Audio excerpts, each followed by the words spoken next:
નમસ્કાર મિત્રો, અમારી એપીટી ગુજરાતી ચેનલમાં તમારું સ્વાગત છે। અત્યારે હાલની સૌથી મોટી અને દુઃખદ ખબર સામે આવી રહી છે।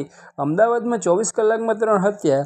તો આની વિગતવાર વાત કરીએ તો તમને જણાવી દઈએ મિત્રો કે અમદાવાદ શહેરમાં છેલ્લા 24 કલાકમાં 3 હત્યાની ઘટનાઓથી કાયદો વ્યવસ્થાના સવાલો ઉઠ્યા છે। તો આની વિગતવાર વાત કરીએ તો તમને જણાવી દઈએ મિત્રો કે ચાંદખેડા વિસ્તારમાં ચુંડાલ પાસે 13 મેની સવારે યુવક જસવંતસિંહ ઉર્ફ પિલ્લુસિંહ શિખલ ગીરની શરીરના અસંખ્ય ઘાથી નિર્દય હત્યા કરવામાં આવી હતી। તો આની વિગતવાર વાત કરીએ તો તમને જણાવી દઈએ મિત્રો કે પોલીસ તપાસમાં પ્રેમ પ્રકરણ અને બ્લેકમેલિંગનો આંગળો આવ્યો છે। તો આની વિગતવાર વાત કરીએ તો તમને જણાવી દઈએ મિત્રો કે મૃતકની સગીત દીપક કૌર અને તેનો ભાણિયા માનસિંહ ઉર્ફ બાદલસિંહ સહિત 3 આરોપીઓ સામે શંકા છે। તો બસ આજ માટે આટલું જ, અને મારી યુટ્યુબ ચેનલ પર નવા હોય તો લાઇક, શેર અને સબસ્ક્રાઈબ કરી દેજો। ધન્યવાદ। બસ આજ માટે આટલું જ।